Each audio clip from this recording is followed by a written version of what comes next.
Alrighty, guys, welcome back. We are still on our phone because I still have not had the chance to go in and charge my computer. Probably do that later today, so we are set for our landfall coverage here of soon to be Major Hurricane Helene. So, as you can see, since yesterday's video, we have had a bunch of warnings being issued. Tallahassee, Perry, Cedar Key, Clearwater, Tampa. You guys are all under a hurricane watch now, which will likely be upgraded to a hurricane warning within the next 12 hours or so, as potential Tropical Cyclone 9 approaches. So, currently this is the approximate area of where PTC 9 is currently. And on the forecast cone, they're expecting this to become a tropical storm by 2 p.m. today is when the National Hurricane Center is predicting that potential Tropical Cyclone 9 will become Tropical Storm Helene here. Wind speeds 45 miles an hour with higher gusts. Storm moving northwest. However, if we jump over to our favorite website here, Tropical Tidbits, if it wants to load.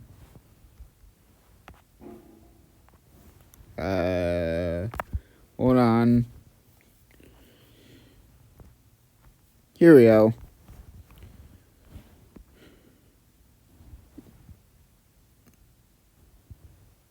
You can see that it has a bunch of convection on it, but it doesn't really have a well-defined center yet, which is why the National Hurricane Center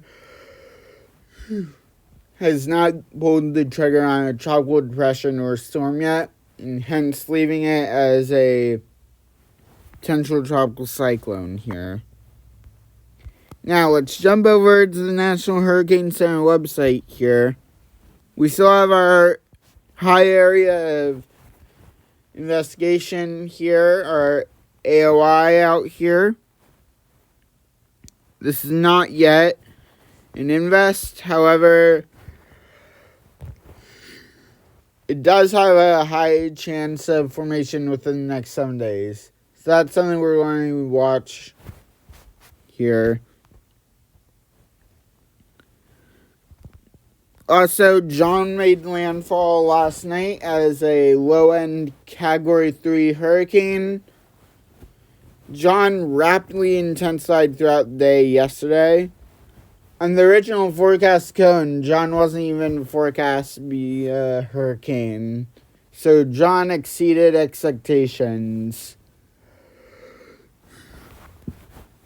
And I said on my Instagram stories last night, if you're not following me there, go follow me. But I said that the only thing that I could see hindering potential Tropical Cyclone 9 at this current point in time is shear generated by John, messing with the circulation of soon-to-be Helene.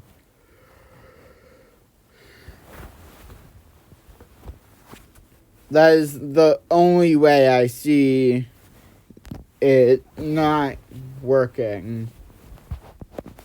But let's go into that look here. This is the Public Advisory 4A. This is the 8 a.m. advisory for potential Tropical Cyclone 9. So currently the system is about 150 miles west of Grand Cayman Island and about 205 miles south-southeast of the western tip of Cuba. Its maximum sustained winds are 35 miles an hour with higher gusts. Present movement is northwest at 9 miles an hour. Its minimum central pressure is 1,001 millibars. There have been no new watches or warnings that have came in this advisory. Summary of watches and warnings. A storm surge watch is in effect for Indian Pass southward to Flamingo, Tampa Bay, Charlotte Harbor. A hurricane watch is in effect for Cabo Catoche to Tulum, Mexico, Cuban province of Pinar del Rio, Inglewood to Indian Pass, and Tampa Bay. A tropical storm warning is in effect for Grand Cayman, Rio Largos to Tulum, Mexico, Cuban provinces of Artemisa, Pinar del Rio, and the Isle of Youth. A tropical storm watch is in effect for the Dry Tortugas, the lower Florida Keys west of the 7 Mile Bridge, Flamingo to south of Inglewood, west of Indian Pass to Walton Bay County line. Also, excuse me, I'm still waking up, so yeah. Storm surge watch means that there's a possibility of life-threatening inundation from rising water moving inland from the coastline in the indicated locations during the next 48 hours. For a complete depiction of areas at risk, please see the National Weather Service Storm Surge Watch Warning graphic available at hurricanes.gov.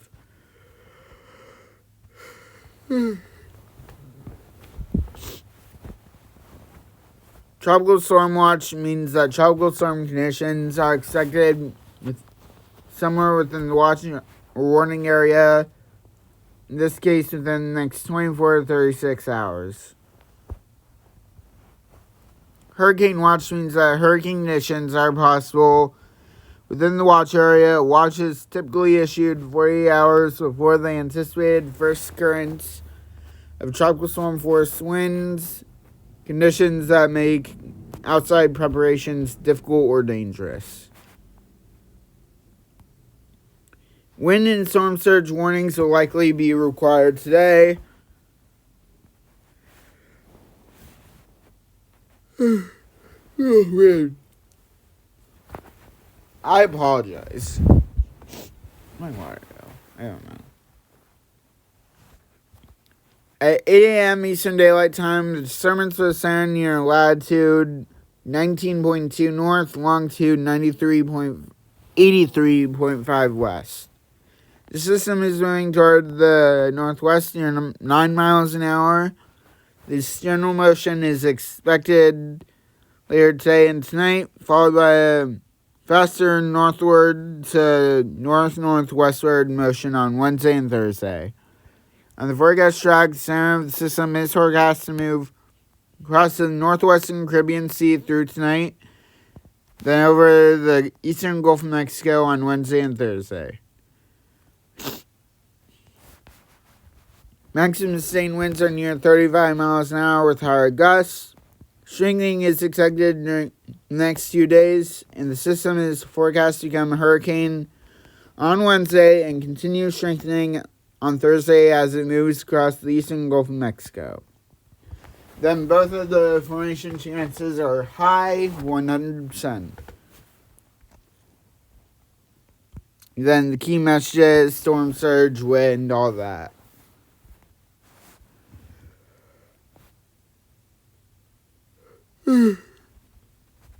Once again, I apologize.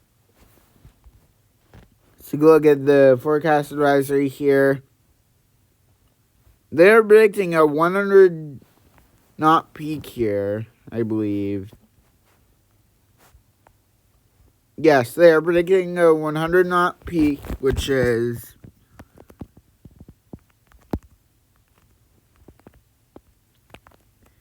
that's a Category 3 hurricane that they are predicting at landfall.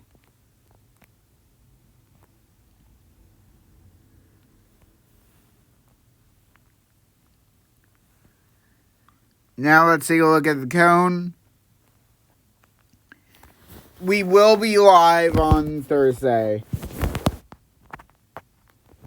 I'm saying that now, get that out of the way. We will be live on Thursday covering the landfall of Major Hurricane Helene.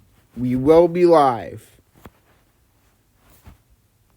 Landfall is anywhere from, let's say, 5 p.m. to midnight, most likely. Obviously, details of that will come when the system actually forms and has the well-defined center. As it gets closer, I'll distinguish a time and let you guys know on the community tab and on my Instagram page on when our landfall stream will go live. But I will say that we will be live on Thursday, covering Thursday night, Thursday mid-afternoon, covering the landfall of Hurricane Helene. So our peak surge anywhere in the purple is 12 plus feet of storm surge. So anywhere from Chattahoochee over to the Otsauconi River is an area where you guys could see 10 to 15 feet of storm surge. That is life-threatening storm surge. If you guys are anywhere along the Big Bend of Florida going into the Panhandle, get out now. Just leave now. Yesterday, Ron DeSantis, the governor of Florida, issued a state of emergency for you guys there. So this is the tweet that Governor DeSantis put out yesterday at 1:29. We are tracking potential tropical cyclone number 9, which is likely to strengthen this week as the system enters the Gulf of Mexico. I've issued Executive Order 24-208, declaring a state of emergency for 41 counties in Florida that could see potential impacts from the storm and directing Florida agencies to prepare as necessary. We will continue to monitor the storm's path and keep Floridians updated. Now is the time to make an emergency plan, know your evacuation zone, and be prepared as possible for the storm. Follow Florida FLCERT in your local emergency management for important updates, resources, and recommendations to stay safe.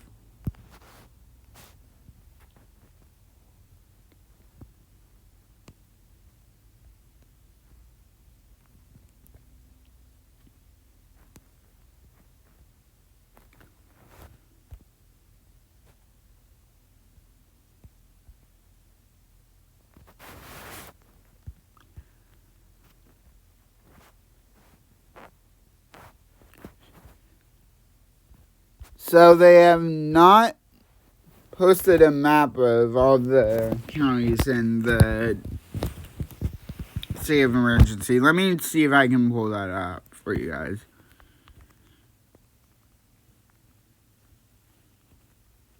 Nine.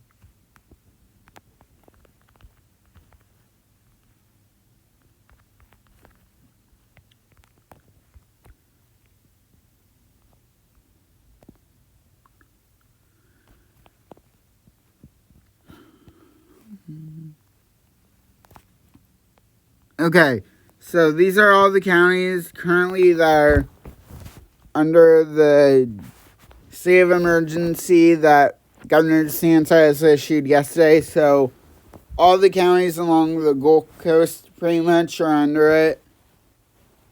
Actually, all the counties under it along the Gulf Coast are in it. Credit to WKGC for the photo imagery, by the way. All credit goes to them for making this. But that's, once again, this is the current view of PTC 9. We have a large convection burst approximately where the center is. The center could be off by a few. Double arc here.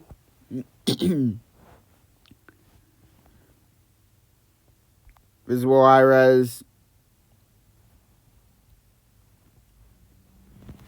We'll get more images throughout the day here.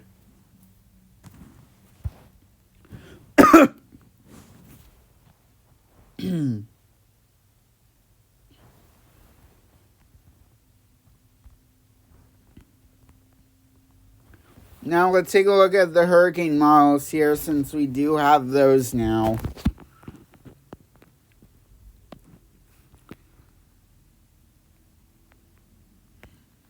The HRF has this getting itself together in about a day or so.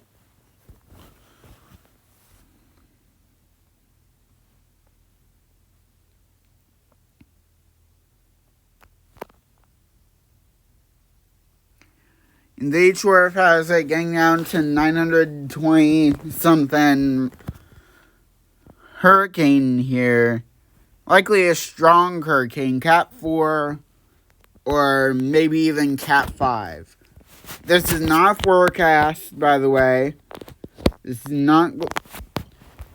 is likely not going to happen unless it explosively intensifies, similar to what Burl did earlier this year, back in late June, early July.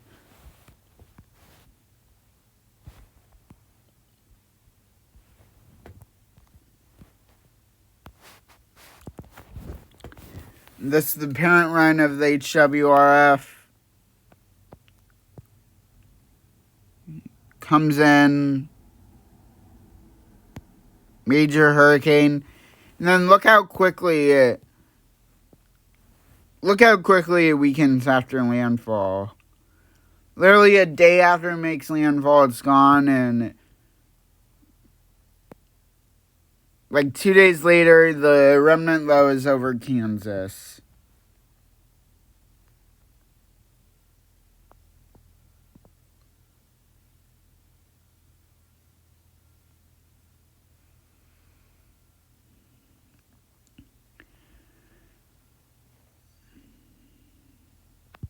But it's looking like landfall will be between 21Z and 0Z on Thursday and Friday.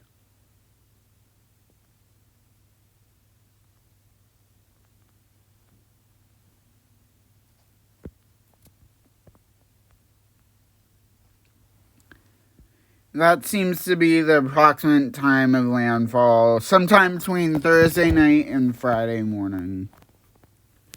Once again, we will be live covering that here on the channel, so stay tuned for the stream.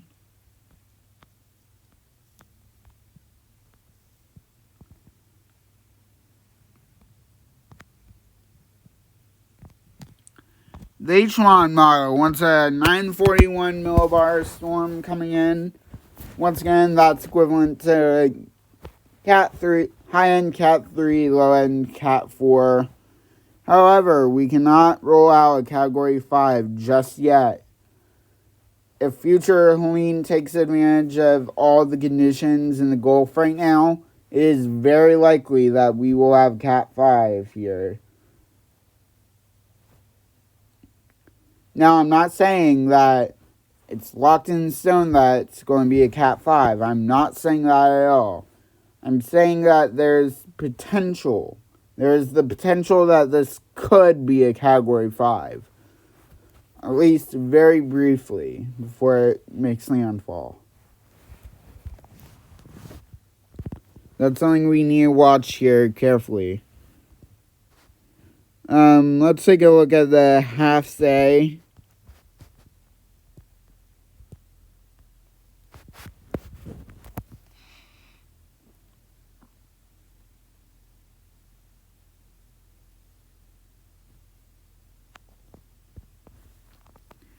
So this, once again, once a 921 millibar storm, that's a high-end, mid to high-end Category 4, low-end Cat 5, I'd say. But all the models seem to be in agreement that we're going to get something big out of this system. Over there you can see the remains of John. Then once again, it weakens very quickly after it becomes a remnant low in 48 hours after it makes landfall here in the Big Bend of Florida.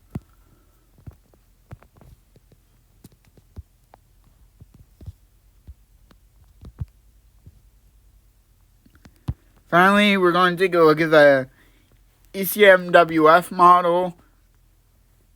You know what? First, let's take a look at the GFS.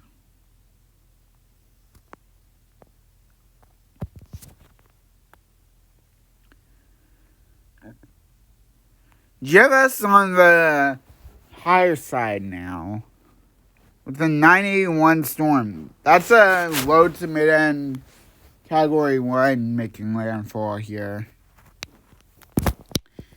Now, I don't think that's going to happen. I do believe that we're going to have a major hurricane making landfall here in the Big Bend of Florida, a similar area to where Debbie made landfall earlier this year, and a similar area where Idalia made landfall last year as well. Now, I wasn't there for the landfall of Idalia. I was in college at the time. Plus, I'm pretty sure Idalia made landfall during one of my classes. So, obviously, I wasn't able to stream the landfall. Finally, let's take a look at the ECMWF model here for Invest 9L.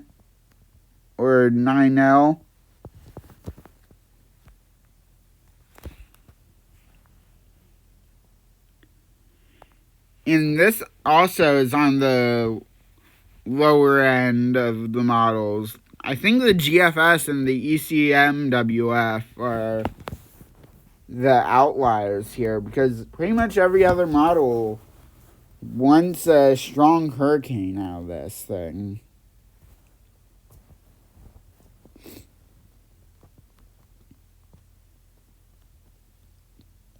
You know what? Just for kicks and giggles, let's use the HRRR here.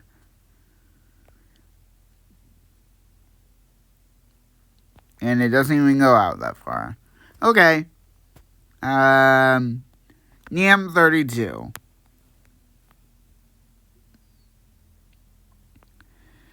Just for the kicks and giggles.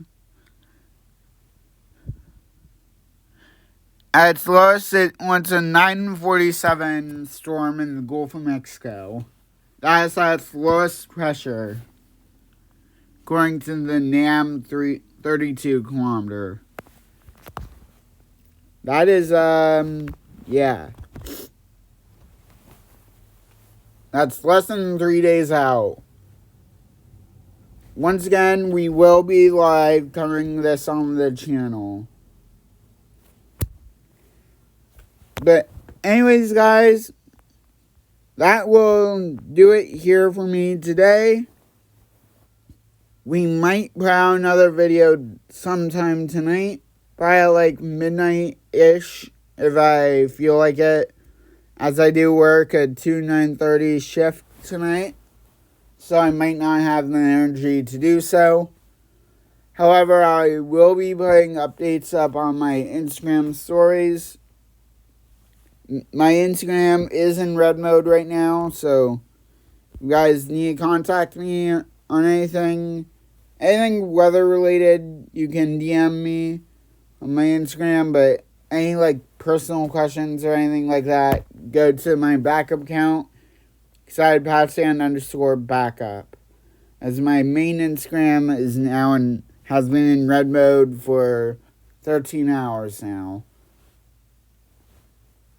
But that'll do it for me. Thank you all so much for watching. I'll see you on the next one. Until then, guys, stay safe. Continue to monitor the progress of PTC 9.